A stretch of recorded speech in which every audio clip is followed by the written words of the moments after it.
Doutor Diego Dantas, satisfação receber o senhor aqui mais uma vez. E o motivo é simples. O senhor teve uma decisão na semana passada, onde o senhor deixou preso um ladrão de fios. Um desses elementos que ficam nas ruas furtando fios. E o motivo principal não era apenas pelo furto do fio, que virou uma coisa comum e sem resolutividade na cidade, mas o efeito, o causador que isso faz na sociedade como um todo, dos roubos, dos furtos de fios. Abre-se um precedente. Qual é a visão do senhor sobre isso? Então, boa tarde, Bruno Giovanni, a mesa e os espectadores do Meu Dia RN. É um motivo de satisfação estar aqui hoje, né? Trazendo esclarecimentos sobre matérias criminais diversas, dentre as quais essa que você citou é um problema que a gente tem percebido na cidade, principalmente na Grande Natal, relacionado a furto de fios e cabos, né, em geral, que inicialmente ele tinha trazido somente problemas individuais aos indivíduos e numa data recente, né, a gente tem percebido a interrupção dos cabos, né? Os furtos têm aumentado em quantidade e também em profundidade, tanto que a gente tem tido as informações, principalmente da Oi, da empresa Oi, né, relacionado à queda do fornecimento de energia e de internet nos comércios e nas residências da cidade. Então, na semana passada eu recebi um auto de prisão em flagrante, em que a autoridade policial flagrou, né, um cidadão furtando esses fios, que gerou a interrupção do serviço. E aí a capitulação que eu entendi correta ao caso seria não só o furto. Furto é um crime, furto simples é um crime que não enseja a conversão da prisão em flagrante e preventiva. E aí eu capitulei também com o artigo 265 do Código Penal, que é a subtração de qualquer material que possa ocasionar a interrupção desse serviço público. Ou seja, eu entendi que aquela atitude daquele cidadão, ele não lesou somente a Oi, empresa, né? Empresa privada, e sim também toda a comunidade local que teve a interrupção do serviço ocasionada, e nesse momento eu homologuei o auto de prisão em flagrante, mas avancei um pouco na capitulação e cumulei o artigo 155, que é o furto, com o artigo 265. Deixou o cabo preso preventivamente, que é sem tempo de saída, não é isso? Isso, e converti a prisão em flagrante em preventivo. Esse é o motivo do senhor estar aqui. Porque a sociedade tem assistido isso de forma... a sociedade está envergonhada, ao ponto de os caras estarem roubando fios e se encontrarem roubando fios e brigarem no meio da rua com o material do roubo, porque um está tomando espaço do outro. Veja a que ponto nós chegamos. E a sociedade não vê nada acontecendo com esses elementos. A gente sente o prejuízo. As empresas hoje têm equipes para monitorar, rodar a cidade. Olha só. E o senhor, na minha visão, o senhor abre aí um precedente para que outros magistrados atuem de forma, e só assim esses elementos sintam um pouco o peso da lei, para que façam refletir, para chegar a parar de fazer esse tipo de ação que causa um prejuízo a toda a sociedade. Eu queria fazer uma pergunta, doutor Diego, sobre tornozeleiras, mas não o fato de estar faltando algo corriqueiro nesse estado. Há um entendimento, se você pudesse explicar para a gente, de alguns advogados que ingressaram e parece que, conversando com alguns policiais, eles me disseram o seguinte: Luiz, a depender da quantidade de horas, a gente não consegue dar o flagrante para quem está tornozelado e acabou de cometer um crime, porque entende-se que haveria aí uma quebra de sigilo telemático. Isso houve alguma ação jurídica de algum advogado nesse sentido, e alguma decisão que não permite, por exemplo, o policial localizar um sujeito que furta, que assassina e que está em determinado local da cidade e não ter acesso aos dados dele? O que acontece? Essa base de monitoramento eletrônico, né, que funciona, são 4 bases, né?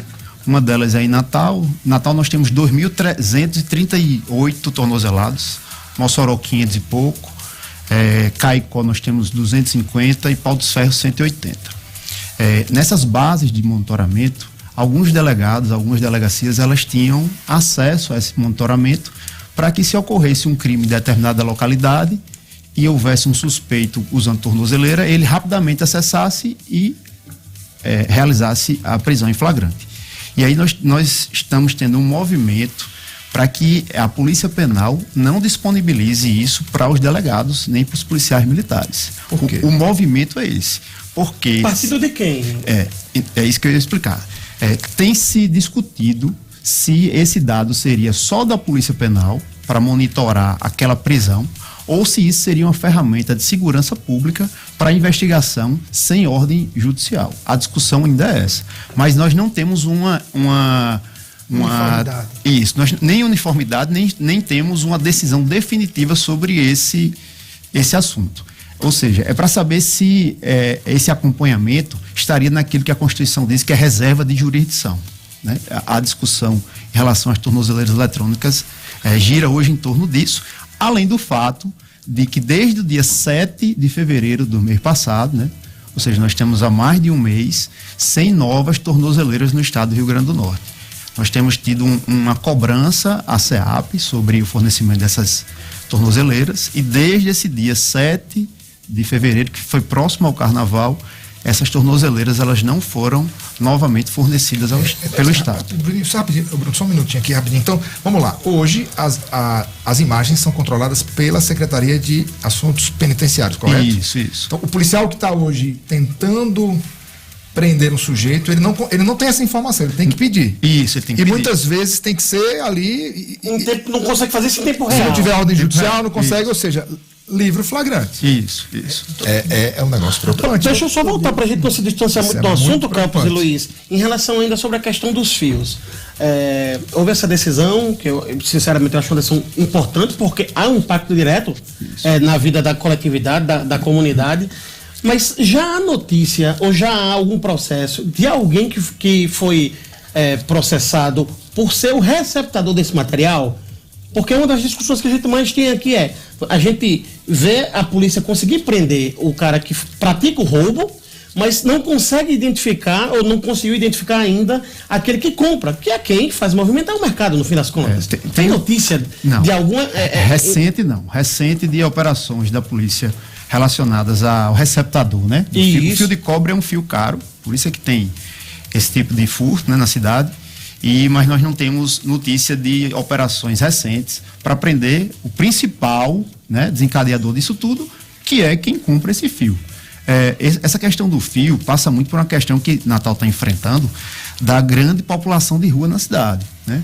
Nós temos uma cidade pequena e se nós transitarmos ali pela Jaguarari, pela Praça Cívica, pela Afonso Pena, próximo ao Nordestão ali da Prudente de Moraes, nós percebemos um aumento da população de rua. Essas pessoas, elas não têm emprego, não têm casa, e aí, para sobreviver de forma criminosa, elas acabam praticando pequenos delitos, né? E aí eles encontraram nos fios, e no receptador do fio, principalmente, uma forma de ter um dinheiro, de sustento, inclusive para o vício, muitas vezes. E isso ocasionou um dano não somente ao indivíduo que tem o fio furtado, mas também toda a coletividade. Vai chegar um momento que a gente vai ter a cidade praticamente parada, porque tudo hoje é eletrônico, tudo é online, por causa desses furtos, desses fios, que teve uma situação muito emblemática, que foi, até o blog do BG mostrou, que foi aquela briga de 2 autores de furto pelo objeto furtado.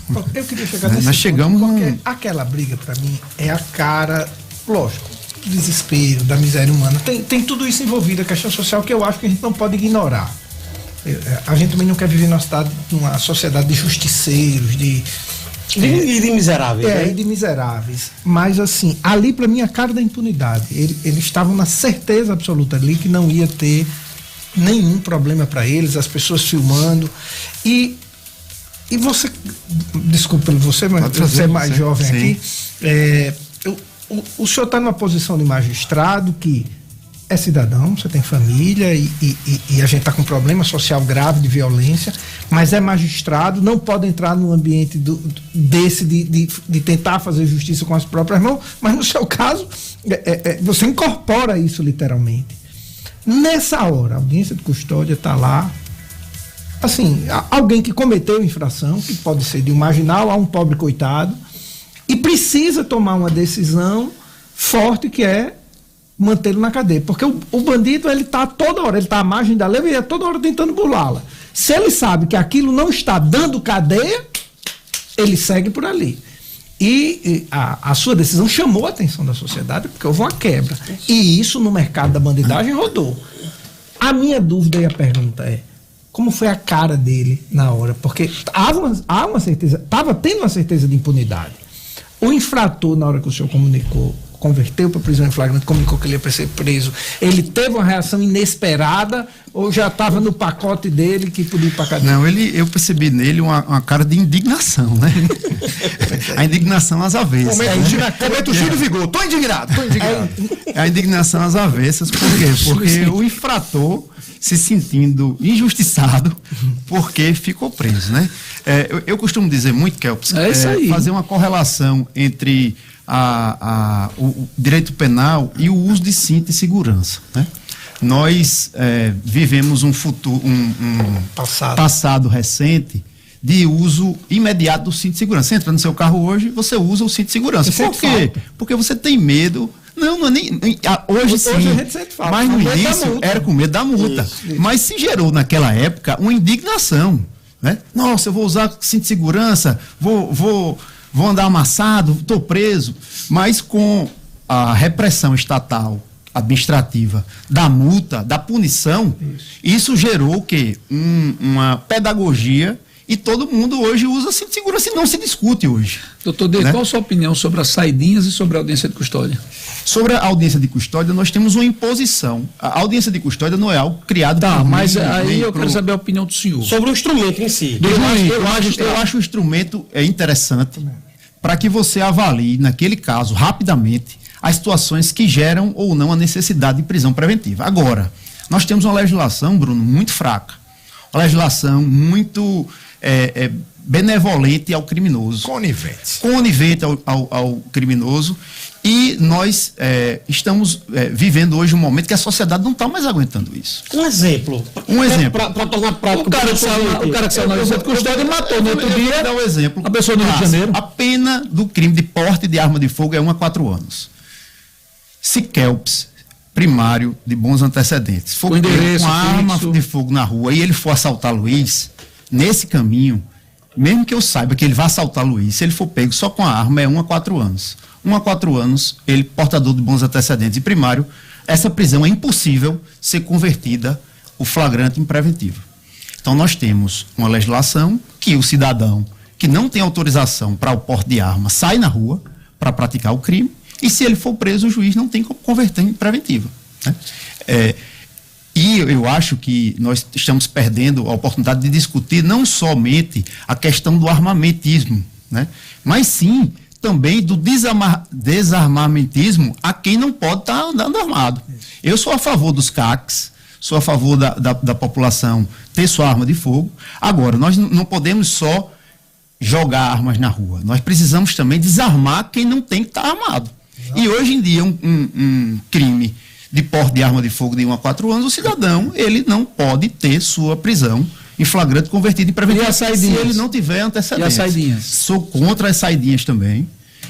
Isso é uma questão que está sendo discutida, né, inclusive no Senado Federal. Sou contra as saidinhas, mas nós temos que ver como é que vai ficar a questão da superpopulação dos presídios. Por quê? Nós estamos tendo uma diminuição gradativa das vagas e nós vamos impedir que essas pessoas saiam. Então nós precisamos fazer um estudo de como é que isso vai ocorrer. Por quê? Por que existe a tornozeleira eletrônica? Eu lhe pergunto, você sabe o motivo? Porque não tem vaga. Você acha que o juiz, ele quer colocar uma tornozeleira e conviver com o criminoso? Outro dia eu fui para a praia, Ponta Negra, cheguei lá, o preso estava com a tornozeleira do meu lado. E se fosse um preso que foi determinado pelo senhor? Olha o risco que isso ocorre. Então, assim, a tornozeleira, ela ocorre por um único motivo: falta de vagas.